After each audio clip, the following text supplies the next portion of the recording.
जय श्री राम दोस्तों, आप देख रहे हैं YouTube चैनल ज्ञान स्टार प्लस। तो दोस्तों, आप सभी का हार्दिक स्वागत और अभिनंदन।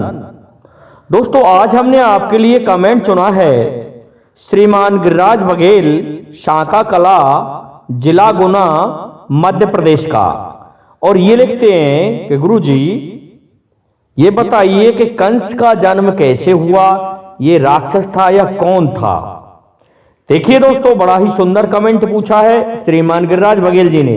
हमारे कक्षा 8वीं के विद्यार्थी गिरिराज बघेल अच्छा प्रश्न पूछते हैं, परंतु एक कमी रह जाती है, कंटेंट बढ़िया लाते हैं, फिर भी इनका जो कंटेंट है वो 1 ऑफ 10 में बहुत कम जाता है।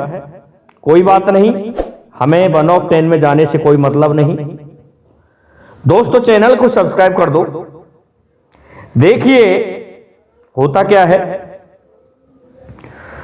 कि कंस, अब हम पढ़ें सीधे ही श्रीमद् भागवत में, तो कंस को उग्रसेन का पुत्र बताया गया है। लेकिन दोस्तों, उग्रसेन तो भक्त आदमी था। कई भक्तों के घर और ऐसे राक्षस पैदा होते हैं? हां, हो सकते हैं। कहते हैं कि करनी के प्रताप से बदल गए थे अंश, हिरण्यकश्यप के प्रहलाद हुए उग्रसेन के कंस। जैसे प्रहलाद भक्त राक्षस कुल में जन्म हुआ था, फिर भी भक्त था, और इतने भक्त आदमी के घर इतने राक्षस का उत्पन्न होना, ये क्या कारण था? ये सभी कर्मों का प्रताप होता है। देखिए क्या हुआ कि एक बार कंस की जो मां थी उसका नाम था पद्मावती। तो पद्मावती बड़ी रूप सौंदर्य युक्त स्त्री थी और महाराज उग्रसेन की पत्नी थी। होता क्या है कि एक दिन वह अपने किले पर स्नान कर रही थी, और जब स्नान कर रही थी तो उस पर नजर एक राक्षस की पड़ गई जिसका नाम था द्रुविन। और द्रुविन राक्षस ने देखा कि ये स्त्री बड़ी सुंदर है, क्यों ना इसके साथ छल किया जाए। तो देखिए श्रीमान गिरिराज बघेल जी, श्रीमद् भागवत में लिखा है एक चौपाई के माध्यम से कि द्रुविनी दैत्य तब नृपतन धारी, गए जहां पद्मावती नारी। राम सिया राम, सिया राम, जय जय राम जी। द्रुविनी दैत्य तब नृपतन धारी, गए जहां पद्मावती नारी। देखिए दोस्तों, उस द्रुविन दैत्य ने, राक्षस ने महाराज उग्रसेन का रूप धारण किया, और महाराज उग्रसेन का रूप धारण करके पद्मावती के पास में पहुंच जाते हैं और पद्मावती से कहने लगे कि पद्मावती, आज मैं राजकाज के कार्यों को छोड़ के तुम्हारे पास आया हूं। कहने लगी, महाराज इतनी क्या जल्दी है? कि इतनी कोई जल्दी वाली बात नहीं, पर मेरा ऐसा ही मूड हुआ, दिमाग में कुछ ऐसे ही आ गई कि मैं पद्मावती के पास चलूं। तो दोस्तों, उस द्रुविन नामक राक्षस ने महाराज उग्रसेन का वेश धारण करके पद्मावती के साथ रमण किया, जिससे पद्मावती गर्भवती हो गई और राक्षस कंस का जन्म हुआ। दोस्तों, अब ये ना राक्षस रहा और ना ये देव रहा, ना ये मानव रहा, क्योंकि इसको जो वातावरण मिला था वह एक भक्त राजा के यहां मिला। इस कारण से इसके आचरण अच्छे थे, परंतु जब बाद में चला कि ये आसुरी प्रवृत्ति का आदमी है, तो बाणासुर आदि ने इसको भड़का दिया और कहा कि तेरा पिता भक्त है और ये तो देवताओं को बढ़ावा देता है, तू इनको हटा करके गद्दी पर बैठ जा। तो महाराज उग्रसेन यज्ञ करवा रहे थे। इस कंस ने क्या किया, उस यज्ञ को बंद करा दिया कि देवताओं के नाम का कोई भी यज्ञ मथुरा जनपद में नहीं होगा, मथुरा में नहीं होगा। तो दोस्तों मथुरा सूरसेन राज्य में यह बंद कर दिया गया। इससे इसकी प्रवृत्ति और बढ़ गई। लेकिन एक कन्या थी जिसका नाम था देवकी। उसका विवाह भी महाराज उग्रसेन करना चाहते थे, लेकिन क्या कहा कंस ने कि किसी को नहीं दोगे ये टीका, ये मेरे मित्र वसुदेव पर चढ़ाया जाएगा।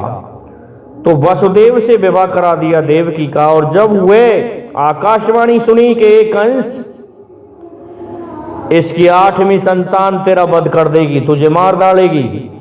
जब ये सुन लिया कि मार डालेगी तो कंस भयभीत हो गया और भी ज्यादा राक्षस प्रवृत्ति में आ गया। और आकाशवाणी ने साफ कहा था कि भगवान श्री हरि विष्णु ही तुझे मारेंगे। देखिए दोस्तों, भयभीत रहने लगा।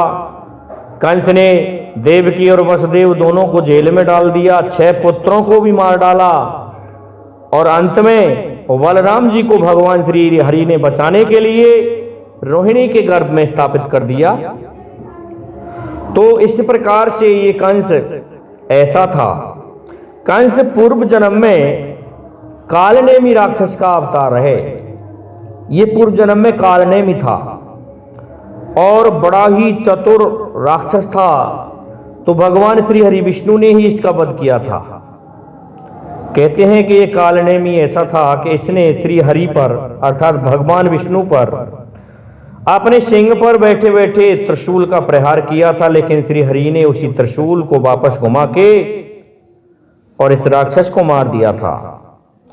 दोस्तों सूरसेन राज्य ये मथुरा का राजा था, जो कि कंस का ही काका था।